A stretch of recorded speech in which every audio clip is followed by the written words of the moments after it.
Buenas, reciban todos un cordial saludo de parte de nuestro grupo de trabajo que está conformado por Biliardo José Pasos Martínez y quien les habla, Gustavo Adolfo Blanco Zarza, para el desarrollo de esta actividad del curso Perspectivas de Género y Educación, orientado por nuestra profesora Wendy Otálvaro. Queremos hacer una presentación identificando los aspectos relevantes en la perspectiva de género. Para ello vamos a darle respuesta a 3 preguntas fundamentales. Iniciaremos con la primera pregunta, que dice: ¿cuáles son las contribuciones históricas que conllevaron al abordaje de la perspectiva de género? Como respuesta tenemos que el estudio de la historia humana reafirma la experiencia vivida de una sociedad mediante acontecimientos pasados a nivel local, regional y nacional. En esta oportunidad, el trabajo está enfocado en los acontecimientos vividos por las mujeres en los periodos prehistóricos.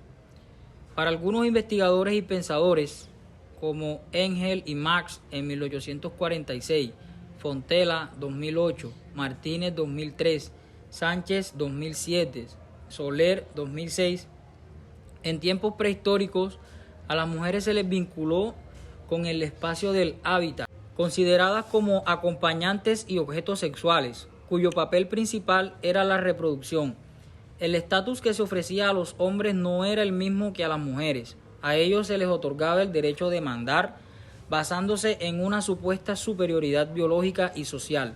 En este sentido, Frank Patt 2008 sostiene que la organización social de los primeros homínidos estaba formada por un macho dominante que gobernaba el destino de los otros machos del clan, y la cópula con hembras era decisión suya. El concepto de género comienza a surgir a mediados de los años 70, según la OEA, como respuesta a los interrogantes teóricos metodológicas planteadas por la constatación de evidentes asimetrías y desigualdades existentes entre hombres y mujeres en función de su sexo. La arqueóloga española Margarita Sánchez Romero, 2007, ha realizado unas investigaciones sobre lo que denomina identidad de género en la prehistoria, que evidencian el importante papel femenino en ese periodo.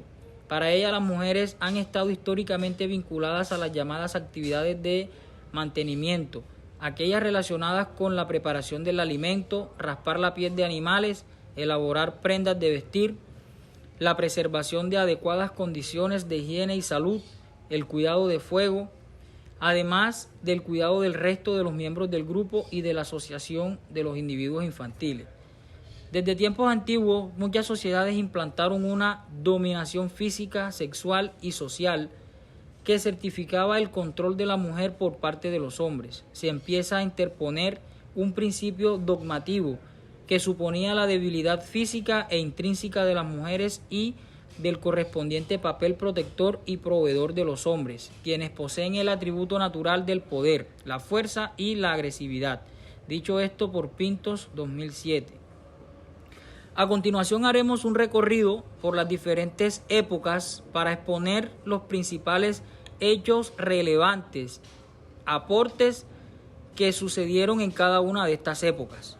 Durante el periodo conocido como Edad Media, siglo V a siglo XV, la figura femenina estaba condicionada según el lugar que ocupara en una sociedad estamental.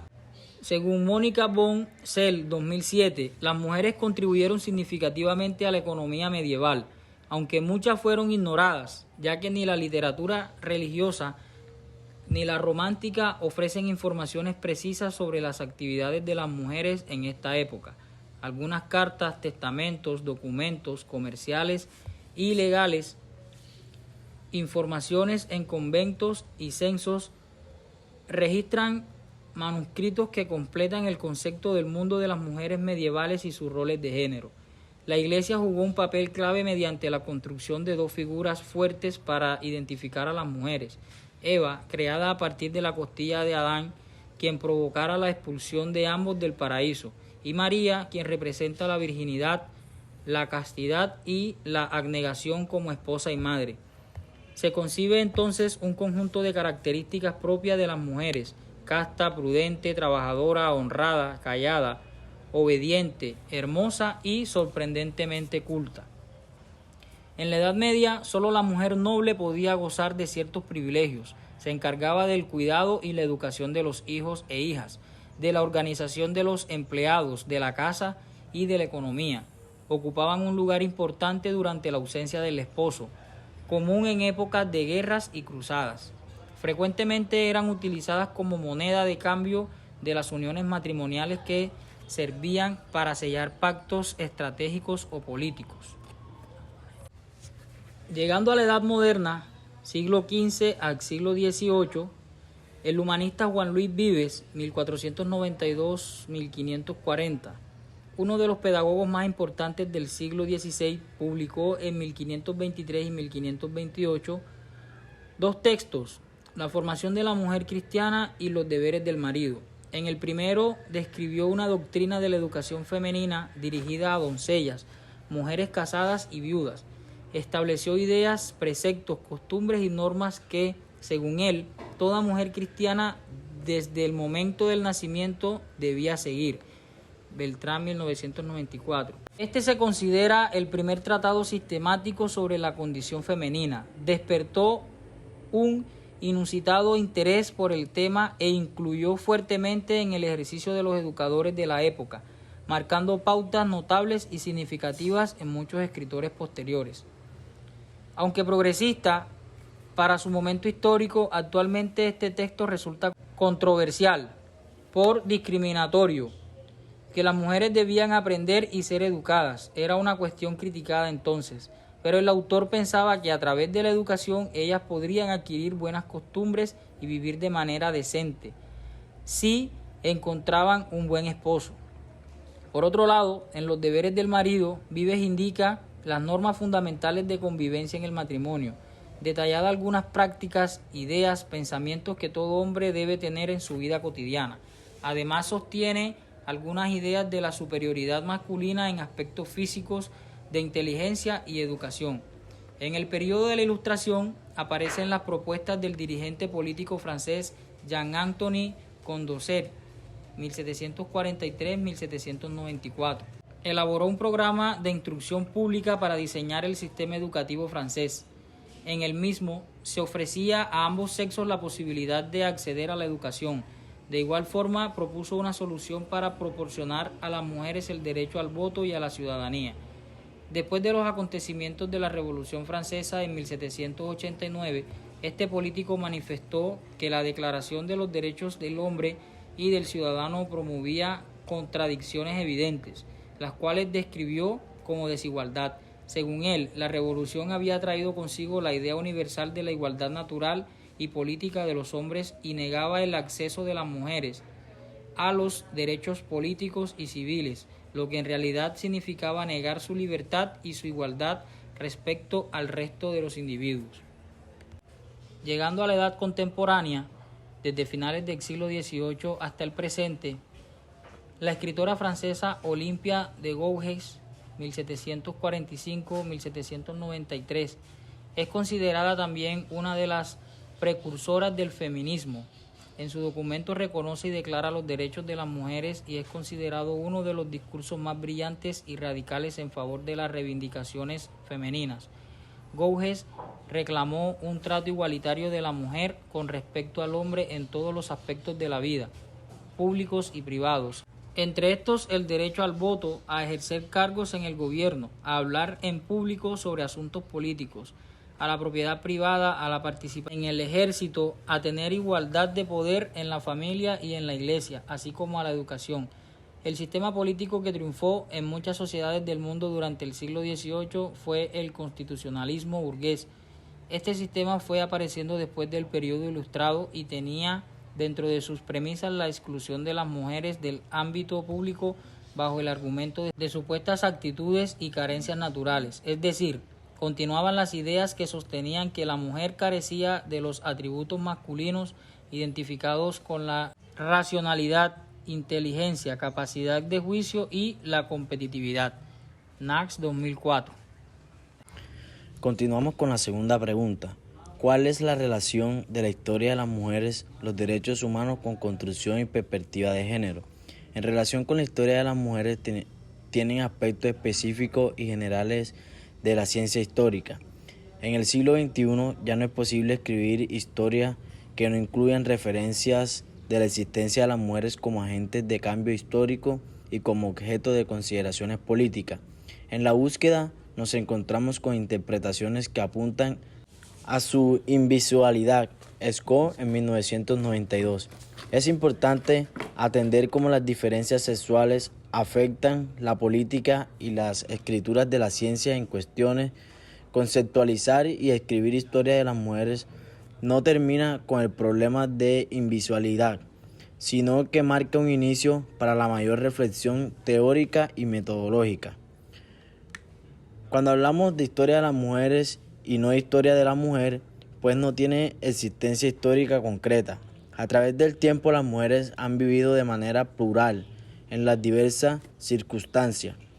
Son sujetos de historia propia, compleja, diversa y contradictoria, que solo podrán comprenderse mediante un análisis que, sin pasar por alto experiencias específicas de las mujeres, las vinculen con los procesos históricos globales.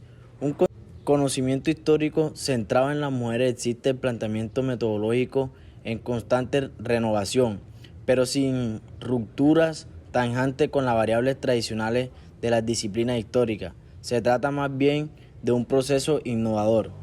Dentro de sus rasgos característicos se encuentran una visión individualista de los derechos humanos exaltados en busca de independencia personal o autonomía en todos los aspectos de la vida. A la vez descalificaba, desaprobada y rechazada por significante todos los roles femeninos definidos socialmente y minimizaba las cualidades o contribuciones relacionadas con el sexo, incluida la posibilidad de engendrar y concomitante. Este enfoque individualista sentaría las bases para el surgimiento del feminismo radical, denominados nuevos derechos humanos, entre los que se encuentran los derechos sexuales reproductivos. Dichos derechos van a permitir a las mujeres evitar la maternidad, considerada también como una carga de la raíz de la discriminación histórica de la misma. Dándole respuesta a la tercera pregunta, ¿cómo se genera el encuentro de la educación y la perspectiva de género? Este tema de educación y género es algo nuevo dentro de los campos de la investigación educativa, mas no quiere decir que sus prioridades no estén delimitadas. Una de sus preocupaciones fundamentales está ubicada en el marco de la socialización, el rol sexual en los estereotipos sexuales. En un principio, el proceso de la educación social inicia con la familia y después se produce en la escuela. Dicha reproducción está basada en las conductas y estereotipos que continúan promoviendo la desigualdad de condiciones para las mujeres y afectan su desarrollo integral, no solamente en la escuela, sino también la familia y la sociedad producen y fortalecen estas conductas y estereotipos que producen una serie de condiciones que incrementan la desigualdad entre hombres y mujeres. La educación puede mejorar estas condiciones para el desarrollo de la mujer, pues es de todos conocimiento que el sistema educativo es una agencia fundamental en la formación de estructuras mentales que contribuyen al mantenimiento de las relaciones de poder. Este mantenimiento de las relaciones se apoya en diversos mecanismos, tales como elementos pedagógicos, currículo oculto y formal, su forma de transmisión, así como en la estructura organizativa, jerarquía de niveles y cursos, etc. A pesar de esto, los procesos de diferenciación en el sistema de educación conducen a diferentes maneras de conciencia e identidad para las distintas clases sociales, también como mecanismos para los géneros. La clave de tal sistema es el vínculo entre las relaciones sociales de la educación y las de la producción, acostumbrando a los jóvenes a las relaciones de la escuela y a las costumbres de las relaciones de trabajo. Para Bourdieu, la escuela es la transmisora de lo que podríamos denominarse la cultura legítima. esta fue toda nuestra presentación. Esperamos que de verdad sea de su agrado y sirva para la construcción de conocimiento. Muchísimas gracias.